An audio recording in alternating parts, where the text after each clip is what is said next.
Nos encontramos hoy reunidos por medio de la plataforma de Zoom, hoy siendo 24 de enero del año 2024, eh, eh, para celebrar el examen de Yaotzi Tapia Montiel para obtener el grado de maestría en psicoterapia psicoanalítica por excelencia académica.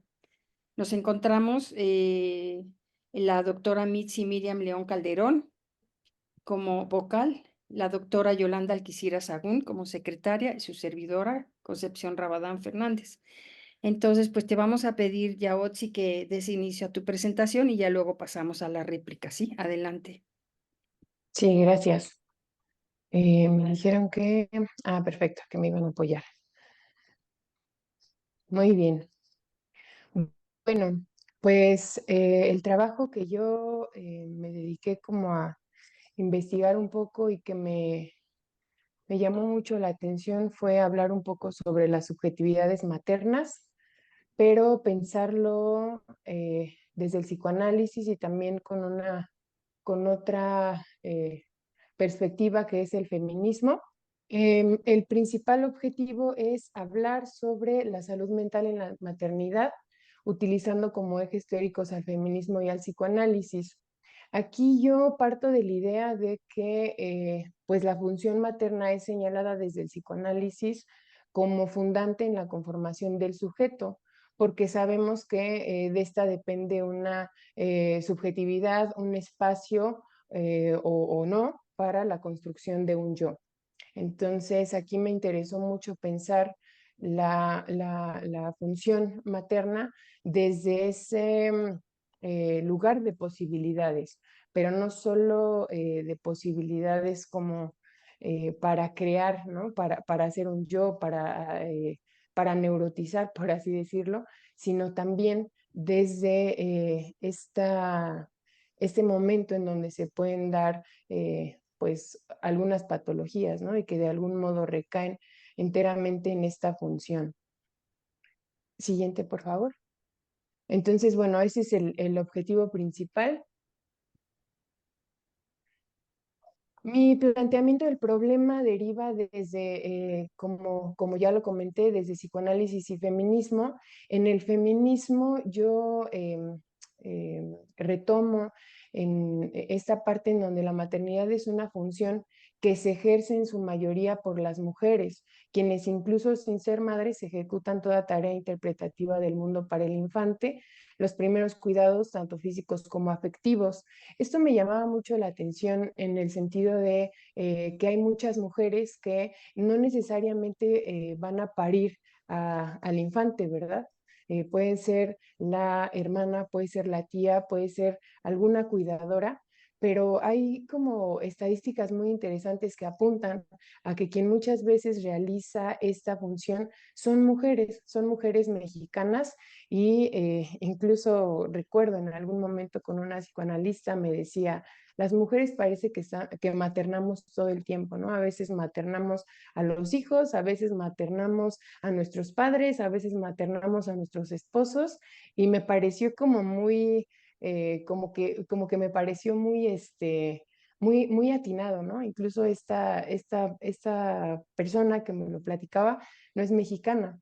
Y dije, wow, qué interesante que esto trascienda, ¿no? Trascienda incluso culturas.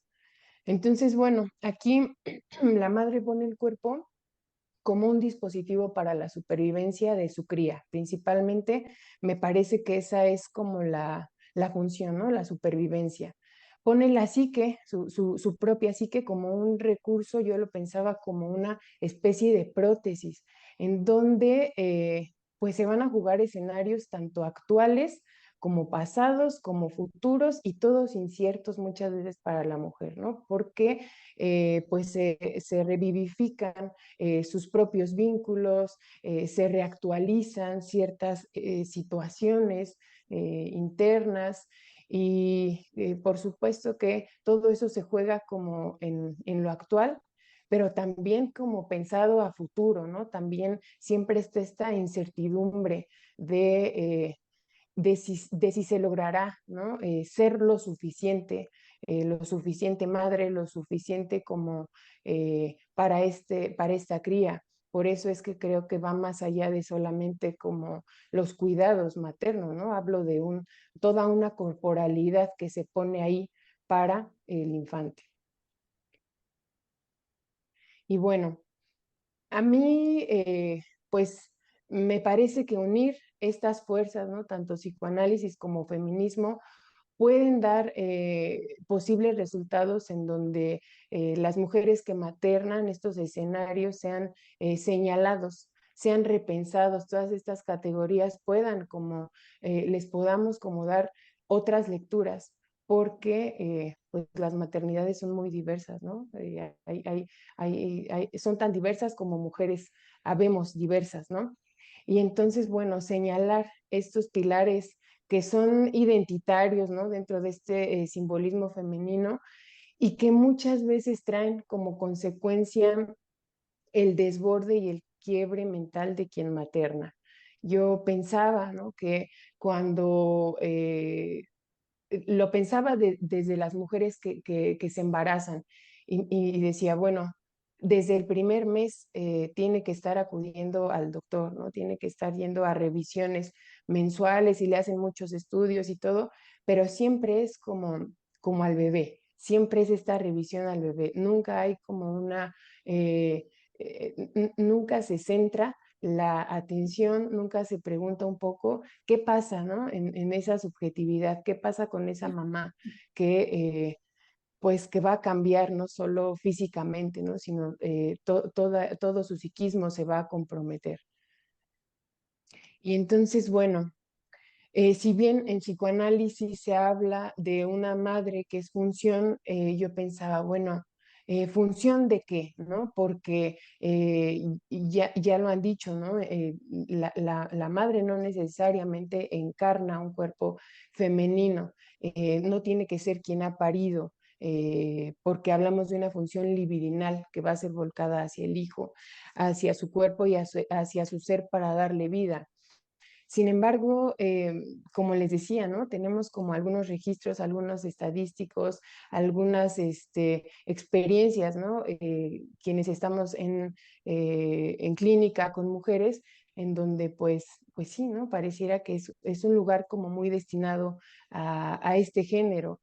E incluso, bueno, yo pensaba en esto que decía Freud, en donde nos dice, ¿no? Para el varón la madre va a ser el primer objeto de amor a consecuencia pues de todos estos cuidados maternos y lo va a seguir siendo hasta que la sustituya a un objeto de su misma como esencia o derivado de ella. Y lo mismo es en el caso de la mujer, ¿no? O sea, también esta persona que ejerce esta función es su primer objeto. Y bueno, eso me hizo pensar muchas cosas, ¿no? Porque yo decía, bueno, función suena como a máquina, ¿no? Y entonces pensaba como todo lo que yo llegué a escuchar cuando de pronto tenía estos acercamientos hacia lo materno en psicoanálisis, ¿no? Entonces se hablaba de mamá como una función, se hablaba de un exceso, pero también de una carencia, ¿no? De qué pasaba cuando había un exceso de esta función o cuando no lo había. Se hablaba también como de una especie de, ¿cómo decirlo? eh, como de tomar ciertas partes del cuerpo de la mamá. Entiendo que eran como una metáfora, pero a mí me parecía interesante como hacer esta como substancialización, de decir el pecho bueno, el pecho malo, o la madre suficientemente buena, o la madre muerta. O sea, me parecía interesante porque me seguían pareciendo un poco como términos y me siguen pareciendo un poco términos como muy como muy de madre, sí, como función, como objeto, como máquina. Y entonces, bueno, eso me hacía pensar en que en esta parte de la maternidad siempre va a depender de lo que pasa afuera, ¿no? De qué está demandando, como igual la institución social, qué está demandando esa sociedad, en qué momento histórico estamos, como para hablar de hasta dónde hay una madre suficientemente buena o qué es ser una madre buena, ¿no? Y retomaba estos estadísticos en donde si bien madre no es mujer, bueno, ¿cuál es nuestro contexto mexicano? Pues 56.2 millones de mujeres habitan, 38 millones son madres, hay 4.180.000 hogares con padres ausentes, las mujeres aportan 2.0 veces más trabajo no remunerado que los hombres, y así una serie de cifras y de estadísticos en donde yo podría hablarles de el trabajo no remunerado, el salario que no perciben, cómo está la salud mental, ¿no? Cuántas mujeres son solteras, están divorciadas, o de plano no está el papá, ¿no? Como esta cifra de los padres ausentes. Y entonces, pues a mí me parece o llego a la conclusión de que quien desarrolla esa función, aunque sea meramente solo una función que no tendría que ir a un género, pues es y sigue siendo la mujer, ¿no? En tanto no se plantee esta problemática de manera seria. Y bueno, a mí me parece que es muy importante generar discursos en torno a la salud mental de las madres y abordar las subjetividades y las condiciones en donde se gesta esta crianza, porque como hablábamos, la madre va a poner el cuerpo, va a poner la psique, va a poner pues todo, ¿no? Realmente cuando yo pienso en estar poniendo el cuerpo y la psique, pues es todo, ¿no? Es una totalidad. Y entonces, por supuesto que ahí pasan situaciones. Siguiente, por favor. Y bueno, pues estudiando un poco, yo retomo algunos conceptos que me parecen importantes para hablar de esta problemática que se da en la madre, ¿no? La paradoja aquí de la madre, en donde Winnicott nos aborda la temática de una maternidad como desde una mamá sana, que es quien va a enfermar. Por eso me parece una paradoja, porque enferma para precisamente para que surja esta como preocupación materna primaria. Incluso él lo asemeja con un estado psiquiátrico de retraimiento, de disociación, con trastornos profundos y esquizoides, y que todos estos son constituyentes y necesarios para la supervivencia del bebé. Entonces, bueno, esta condición mental de la cual es sujeta, pues constituye para el autor un tema muy poco abordado y estudiado, ¿no? Al que se le ha restado importancia. Entonces, ya lo decía él, ¿no? Que hizo mucho estudio con los infantes, pues que había como que cierto abandono ahí. ¿Qué pasaba con estas mamás, ¿no? Y bueno, retomando al autor, nos habla de que la madre está inmersa en cambios físicos, hormonales, y que lleva a la sombra el estado psíquico, pensando muchas veces que los despliegues de este malestar tienen una explicación en su cambio neurobiológico. De hecho, es lo que como que nos manifiestan mucho los doctores, ¿no? O los ginecólogos nos dicen, bueno, hay una alteración de hormonas, va a haber ciertos químicos que le van a hacer como un cambio. Incluso hay un término en inglés que le llaman mommy brain, y es toda esta alteración que sufre el cerebro, ¿no? A raíz de a raíz de que una mujer se vuelve mamá, ¿no? Y entonces yo me pregunto, ¿qué tanto a veces tendemos esta tendencia a justificar que las hormonas, que los químicos, que los cambios en el cerebro, y tendemos como a disfrazar lo que sucede en la mujer, ¿no? Si hablamos de que se le va a reactualizar cosas con sus vínculos, y hablamos de una revivificación, de proyecciones, de cosas así, pues qué tanto a veces, pues nada más los vamos como tapando un poco, ¿no? Y bueno, pues en esta condición, la mamá se siente perdida, en confusión entre lo que es ella y ese ser que también se encuentra en una parte de sí misma, ¿no? Entre el yo y el otro, entre el adentro y el afuera, y es ahí justamente en donde tiene que hacerle frente a la tan temible psicosis del embarazo que habla este autor. Y bueno, también nos habla de otro concepto que es la preocupación materna primaria, que es este espacio de los cuidados maternos, que sabemos que él lo refiere como un espacio de ilusión que es generado por la madre y un lugar de preservación, de adaptación, pero sobre todo pues es un espacio como de retorno, en donde, como ya había comentado, la mamá va a repetir actividades libidinales regresivas, va a revivificar los primeros meses de sus relaciones con sus propios padres, pero principalmente con su madre. Otra vez, ¿no? Otra vez sale esa parte de la mujer de la mujer como función, pero bueno, finalmente la mujer, ¿no? Y pues este espacio del cual habla que es para esta supervivencia, eh, pues es un momento como bien complejo, ¿no? Por todos los cuidados que tiene que hacer la mamá, por todo lo que sucede cuando ella tiene ya a la cría, ¿no?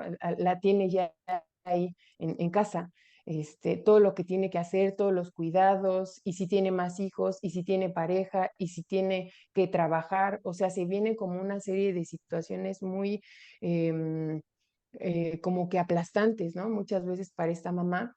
Y, insisto, pareciera que en este afán como de hablar de qué es lo que le corresponde, de que el instinto materno va a surgir, de que va a haber como un enamoramiento con su bebé, pues ella, digamos que muchas veces llegan como a estados límites críticos en torno a su salud mental. Y bueno, aquí es donde Winnicott nos dice, en este estado las madres adquieren la capacidad de ponerse en el lugar del bebé, por así decirlo. Esto significa que desarrollan una impresionante capacidad para identificarse con el bebé, lo cual les permite satisfacer las necesidades básicas de este en una forma que ninguna máquina puede imitar, ¿no? Y que ninguna enseñanza pueda abarcar. Y, y a mí me parece que pues que aquí sí está como que muy criticable, ¿no? Porque pues sabemos que no todas las mamás van a lograr esta identificación con ese bebé, no todas se van a enamorar del bebé y que también no todas van a tener esta capacidad para satisfacer las necesidades básicas, no todas se van a poner en modo maquinita, supermujer y a realizarlo, ¿no? Pero ¿qué pasa cuando socialmente y hay una institución que está como señalando, exigiendo, como poniendo eso en la categoría de lo que le toca a la mujer que ya es mamá, ¿no? Pues obviamente hay ahí como, hay muchas contradicciones, hay mucha angustia, hay mucha desesperación, muchos sentimientos que se pueden dar en cuanto a sentir que pues que al final, lo que decía al inicio, no son suficientemente buenas madres, son malas madres, ¿por qué no surge el instinto materno? ¿Por qué me siento mal? Y entonces dicen, es el posparto, ¿no? Nuevamente este discurso como médico, biológico, en donde busca una respuesta, pero no a lo subjetivo, no a las necesidades en torno a lo que se está jugando, ¿no? Psíquicamente, sino más bien como pues a lo biológico. Y bueno, pues dentro de estos cuidados va a haber muchas demandas a cubrir, pese a que va a haber mamás cansadas, vulnerables, esto va a estar opacado, pues ella no solo tiene que brindar la satisfacción a las necesidades psíquicas, sino también a las corporales. A esto se suma un sinnúmero de tareas más como lo son las actividades domésticas, el cuidado de los otros hijos, las exigencias y expectativas que estarán siéndole todo el tiempo señaladas por los familiares y pues por la sociedad en general, ¿no?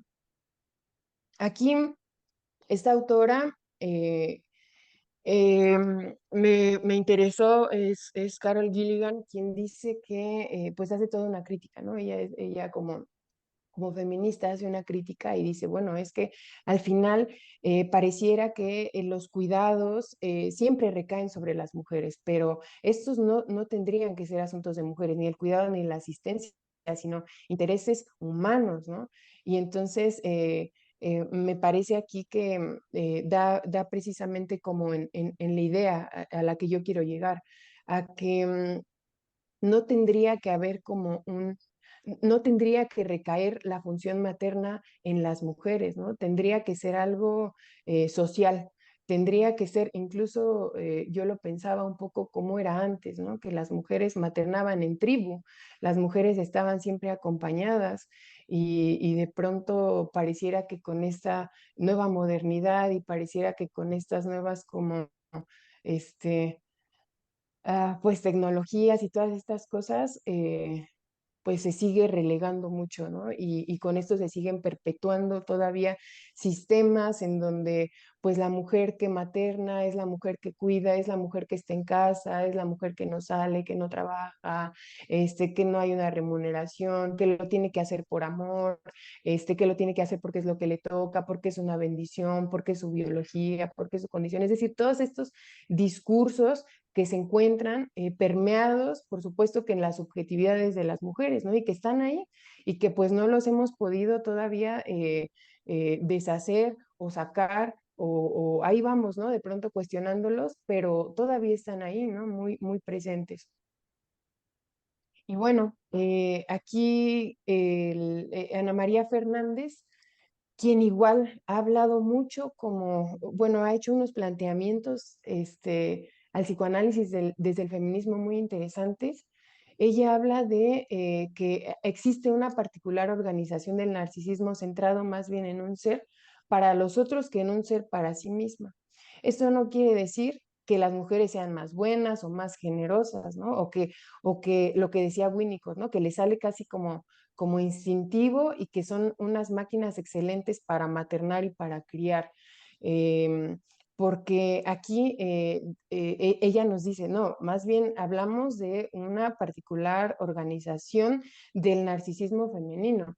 Por ejemplo, cuando el bebé llora por la noche, la mamá se levanta, lo calma, lo acuna, lo arrulla, y es interesante que ella tenga que hacer a un lado sus propias necesidades, ¿no? Aquí dice, dirime una atención fuertemente ambivalente entre la propia necesidad de descanso, de cansancio, de sueño, y la necesidad de amparo materno del bebé. Entonces, en ese momento ella posterga su necesidad propia, que es dormir, en función de la necesidad de su hijo.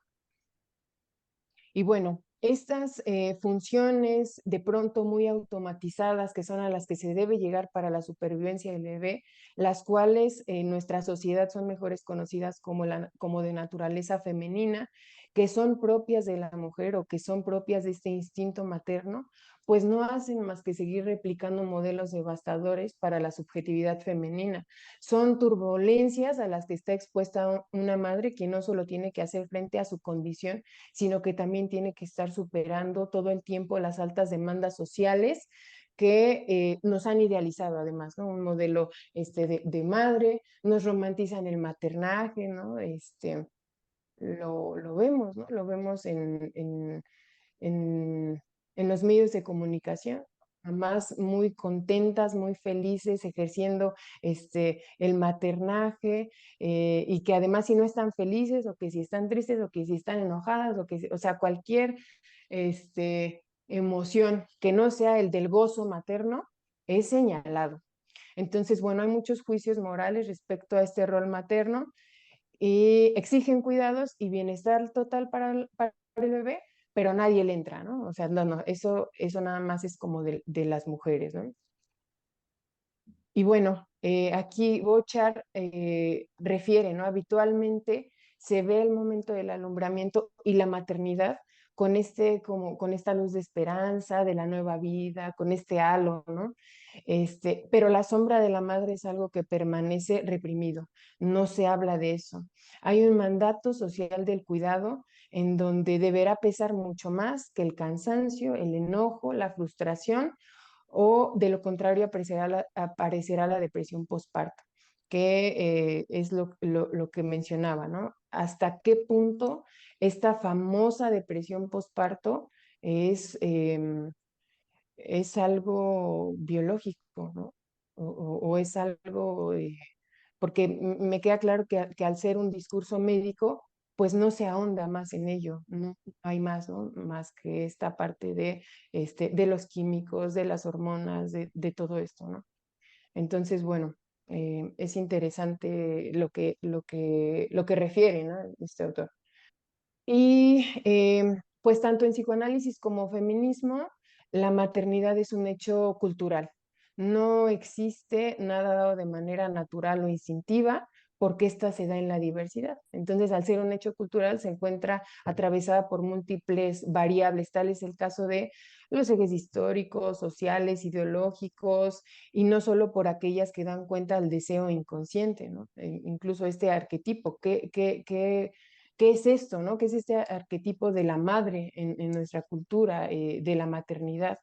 Y esto es muy importante para la práctica psicoanalítica porque me parece que puede aperturar otras dimensiones en donde circule esta parte social, cultural, los mitos, las expectativas, las idealizaciones, las fantasías, pero también una realidad mexicana que vivimos, que son las desigualdades, las violencias, que vivimos en un sistema muy machista, ¿no? En donde todavía los papás sienten que si cambian el pañal o que si cargan al bebé o que si le cantan una canción de cuna, pues algo se está perdiendo en su masculinidad, ¿no? Entonces, eso es como algo que tiene que permear y que tenemos que circular en el consultorio, ¿no? Y bueno, yo pienso que debemos hacer un cuestionamiento, pero en torno a la estructura social, ¿no? ¿Cuál es el momento hoy, hoy en día, en dónde estamos parados en cuanto a contexto histórico?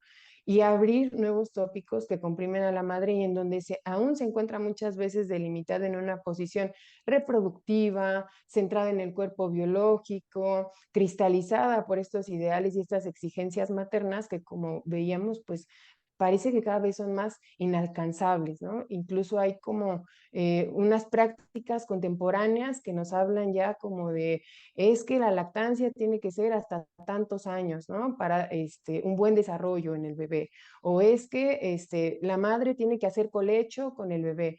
Y entonces nuevamente estamos cayendo, o sea, supuestamente son como amigables para la mamá estos modelos, pero al final volvemos a caer en lo mismo que es como tener solo un modelo de ser madre, también a la sombra, ¿no? No hay esta, que la madre experimente, que la madre, solita a ella vea qué le funciona, qué le gusta, qué no le gusta. Y entonces caemos otra vez, ¿no? En estos modelos que son además como súper llamativos porque son contemporáneos, porque nos los venden con conceptos o con términos como que, este, como muy amigables, ¿no? Pero al final, pues también me parece que son trampas del mismo sistema. Y bueno, ¿qué pasa? Con el feminismo, pues se nos habla, ¿no? Que la maternidad puede tratarse de un sistema de sometimiento patriarcal que va a continuar perpetuando con la desigualdad a la que se enfrentan las mujeres.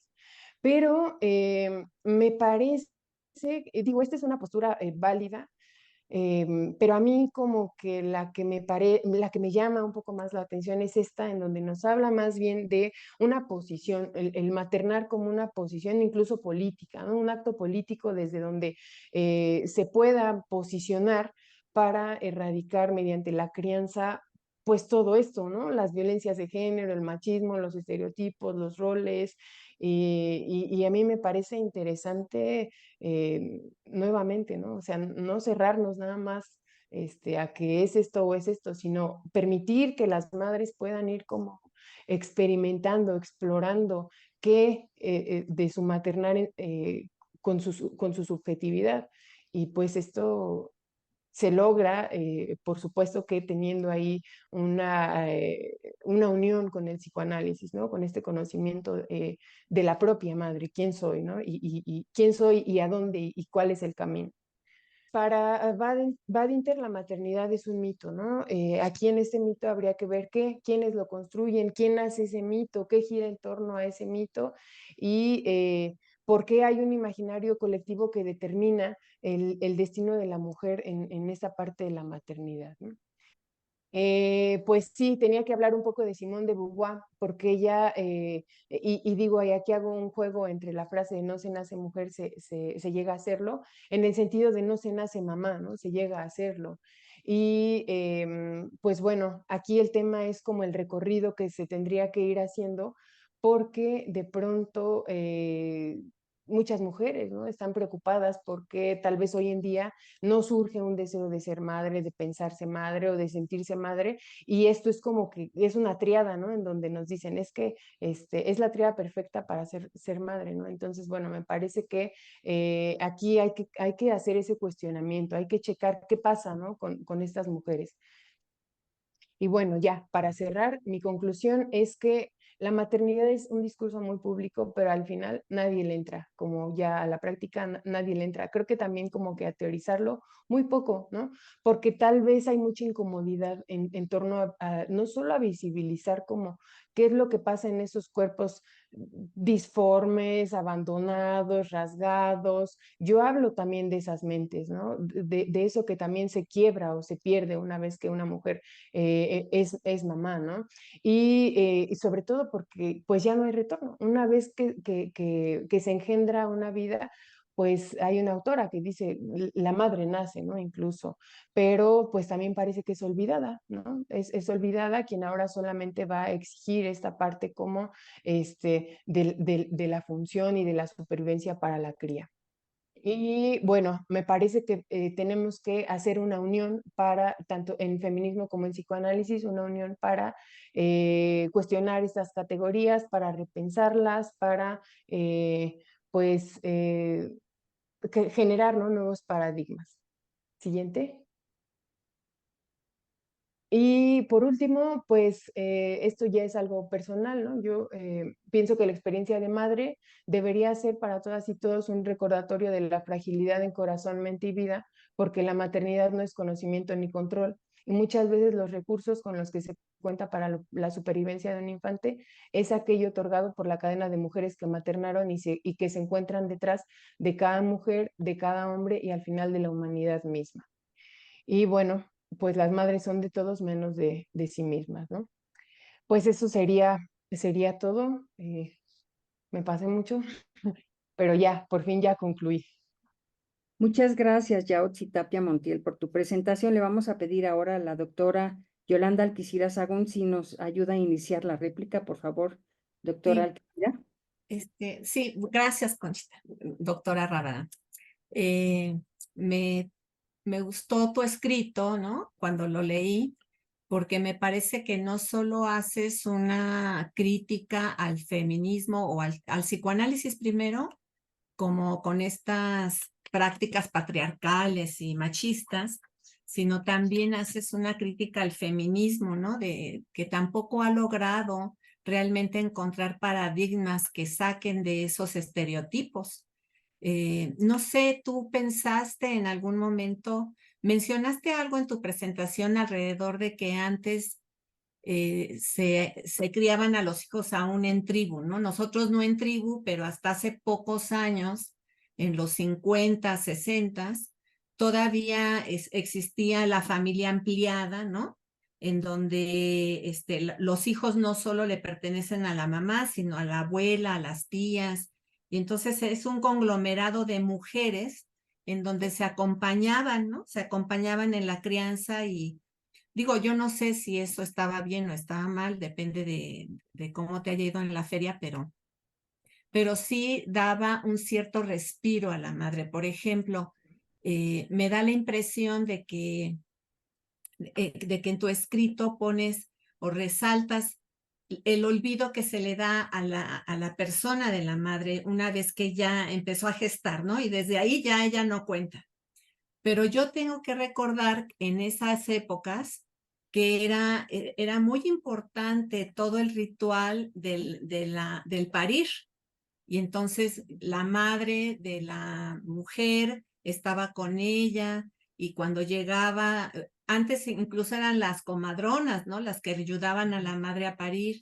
Y era una mujer la que le ayudaba a parir, era la madre que estaba rodeada de mujeres, y después de que paría, le daban sus baños de hierbas y les daban, es decir, y les daban, o sea, la maternaban en esa psicosis que da en esa regresión del nacimiento, la maternaban hasta los 40 días. O sea, era que se tenía que estar 40 días en reposo y solo dándole de comer al niño y durmiendo con el niño y con los horarios del niño. Entonces, a mí me parece que sí había mucho maternaje hacia esa mujer, que la situación ha cambiado y entonces, no sé si el feminismo es a veces mi impresión, no lo conozco a fondo, pero me parece que el empoderamiento y el yo puedo y el que tú puedes todo y todos estos discursos que también van aparejados al empoderamiento de la mujer y a que no necesitamos a los hombres, han hecho mucho daño, ¿no? Y entonces ahora estamos más solas y entonces tienes que regresar al poquito tiempo de haber parido, ya tienes que estar así, ¿no? Lista para irte a ser productiva y a trabajar y qué pasa con todo lo demás. Entonces, en todo eso que tú estudiaste, que investigaste, ¿encuentras formas nuevas, alguna alternativa como para poder hacer un alto y repensar qué es lo que realmente le conviene a la mujer? Porque creo que el feminismo sí le ha dado algunos logros, pero no le ha dado realmente recursos que la puedan poner en otra posición subjetiva. ¿O sí? Sí, claro. Sí, doctora. De hecho, desde el feminismo hay como muchas críticas incluso a espacios que son muy importantes para la mujer, ¿no? Yo pensaba, de pronto critican mucho la cocina, ¿no? Cuando en la cocina, cuando estás con la mamá, con la abuela, con las hermanas, que son quienes ocupan estos espacios, ¿no? Hay mucha transmisión ahí de conocimientos, hay mucha conexión, hay mucha tribu, ¿no? Y de pronto son espacios que te dicen, no, la mujer tiene que estar en una empresa, ¿no? Tiene que estar afuera, tiene que estar ganando salario, ¿no? Empoderándose. Y entonces me parece que va un poco de eso, ¿no? Como tener que hacer un retorno como a lo que nosotros, yo lo centraba mucho como en la cultura mexicana, porque tenemos que hacer como un retorno a nuestras raíces. Y ahí me parece muy fundamental el psicoanálisis, ¿no? Porque el psicoanálisis, de hecho, eso hace, ¿no? Nos puede retornar, podemos encontrar ahí nuestro origen. Entonces, a mí me parece que, en efecto, el feminismo desde la crítica y desde la frialdad y desde tú puedes hacerlo sola, incluso sin un hombre, es lo que más está como vaciando o dejando en más vulnerabilidad, ¿no? A las mujeres.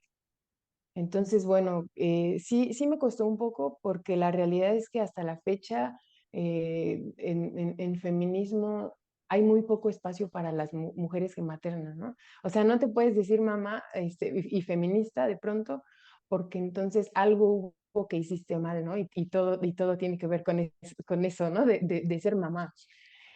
Entonces, bueno, creo que sí, Sucumbiste al patriarcado, ¿no? Porque entonces ya sí, necesitaste o no. sí, exactamente. Son cosas muy Entonces también extrañas. tampoco ahí hay espacio, tampoco hay espacio para las mamás, ¿no?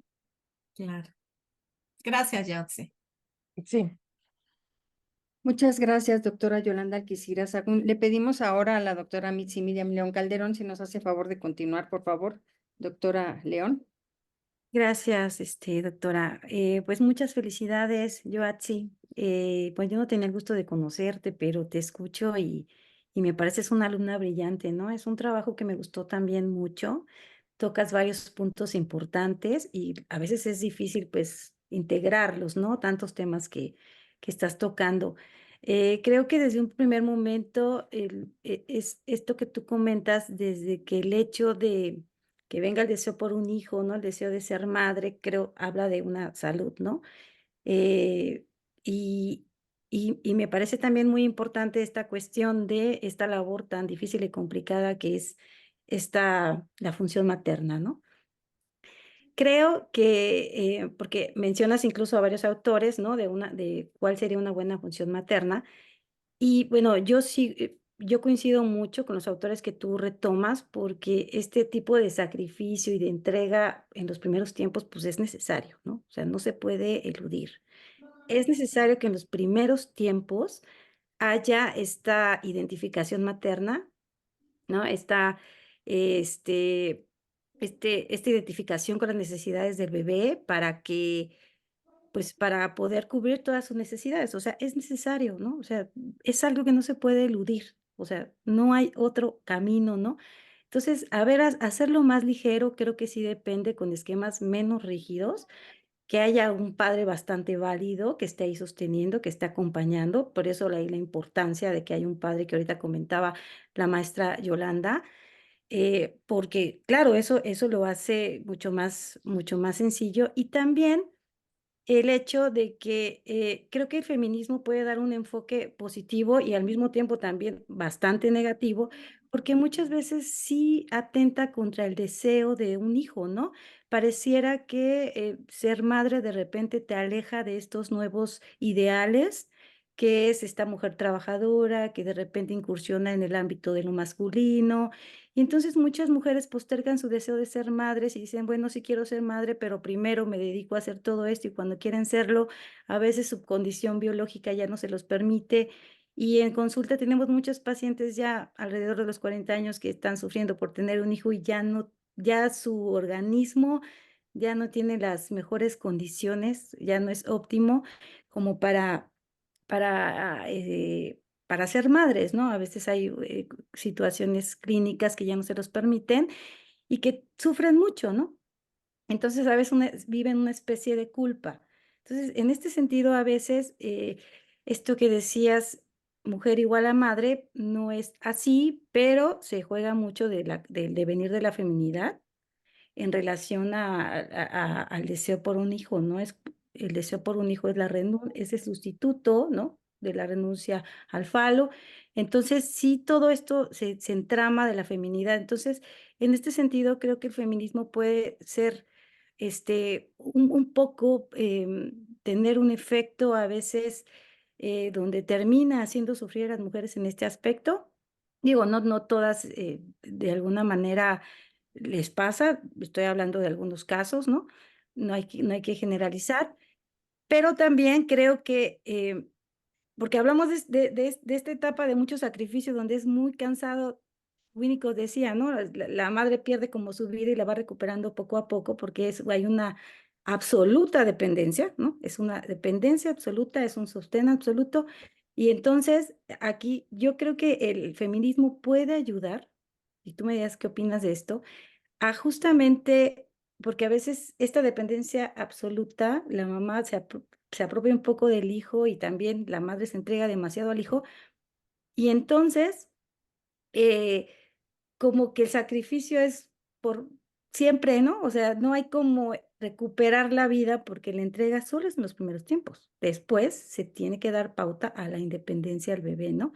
Que el bebé vaya pensando por sí mismo, que el bebé vaya separándose de la madre, que se vaya posibilitando la separación y a veces la mamá pues eh, continúa con esta labor de mucho sacrificio. Creo que el feminismo puede liberar estos esquemas tan rígidos de sobreprotección que son dañinos, ¿no? Porque a veces ya puede dar pauta a que pues una mamá no tiene que ser tan sacrificada, ¿no? Se puede posibilitar otras cosas que también además feminismo me parece que ayuda en que una mamá puede ser mamá, ¿no? Y al mismo tiempo irse a trabajar, ¿no? Y darle esa ausencia que necesita al hijo también para que vaya instalándose en una situación más de autonomía, ¿no?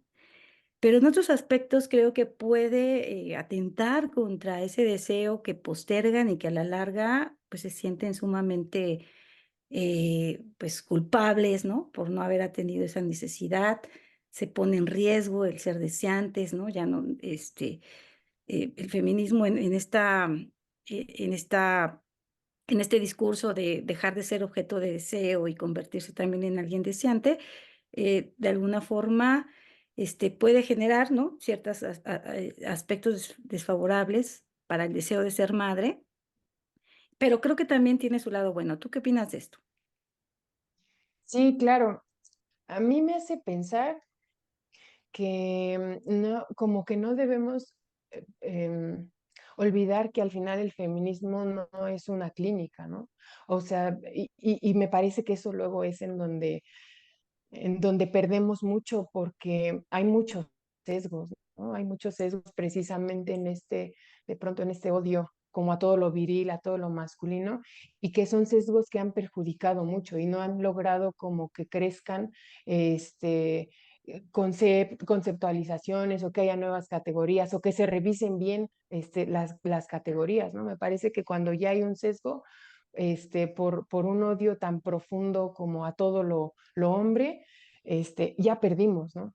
Entonces, el feminismo no es una clínica, y por eso es que creo que tiene mucha posibilidad si va de la mano con el psicoanálisis, porque el psicoanálisis, al final, el psicoanálisis por sí solo, o sea, la mera práctica, no tiene que cambiar nada.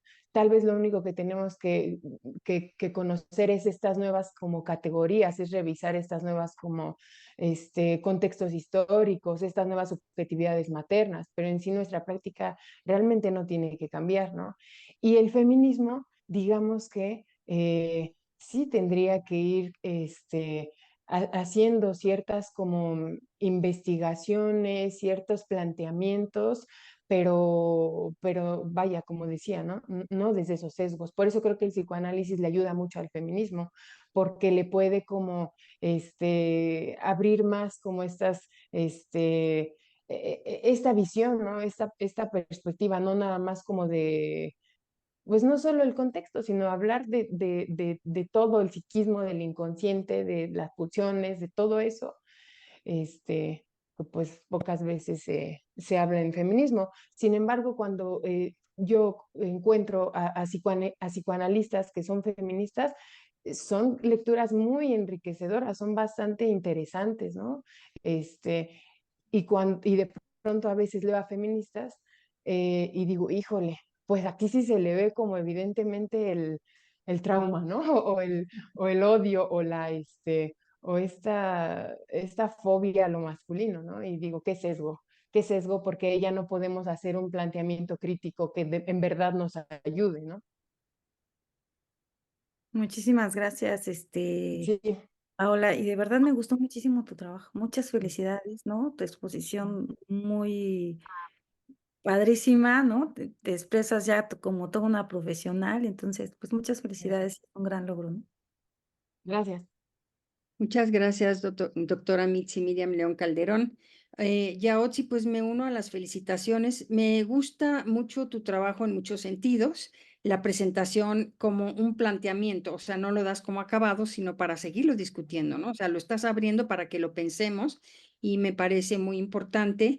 Y me gustó también cómo lo fuiste abordando, definitivamente, todos estos cuestionamientos de que se revisa al bebé y no se escucha, no se sienta uno a escuchar a la madre en su ser madre, o cuando hablas de cómo esta preocupación maternal con Winnicott se puede confundir con una enfermedad, ¿no? Se diagnostica depresión postparto y ya medicamento y solucionado, ¿no? Entonces, cuando hay todo esto que mencionas de la revivificación y todos estos conceptos, que ahí es una de las aportaciones importantes con Winnicott del espacio intermedio, ¿no? Que el bebé es algo de la madre y a la vez no es de la madre.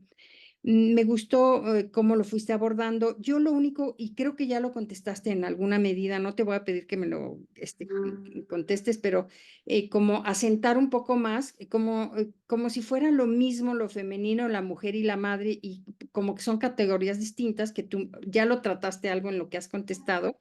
Me gustaría como que si le continúas o cierras o ya lo mandas a publicar, no lo has publicado, ¿no? No. Si lo mandas a No. publicar, que pudieras como un poco aclarar, ¿no? Lo que se entiende por eso, por lo femenino, la mujer o la madre, porque, por ejemplo, Winnicott habla de que el elemento femenino en hombres y mujeres es, y el elemento masculino en hombres y mujeres hace. Entonces, como que sí son categorías distintas. Entonces, nada más eso yo te sugeriría y esperamos tu publicación. Entonces, pues con esto, pues te felicito, me gustó mucho tu trabajo, tu lectura y demás. Le vamos a pedir entonces ahora a la doctora Yolanda Alquicira Sagún. Bueno, espérame un momento, es que siempre les decimos que digan la última palabra. ¿Con qué quieres terminar tu examen antes de que le vamos a pedir a la doctora Yolanda que lea el acta? ¿Con qué quieres terminar, Yaotzi, tu examen? Que me titulo en el momento que tenía que ser, ¿no? Hice todo un recorrido y ya está. Felicidades. Pues ahora sí, Yolanda, doctora Yolanda Alquiciras Agón, ¿nos ayuda a leer el acta? Sí, claro que sí, gracias. Bueno, acta de grado en la Ciudad de México a las 11 horas del día 24 de enero del 2024.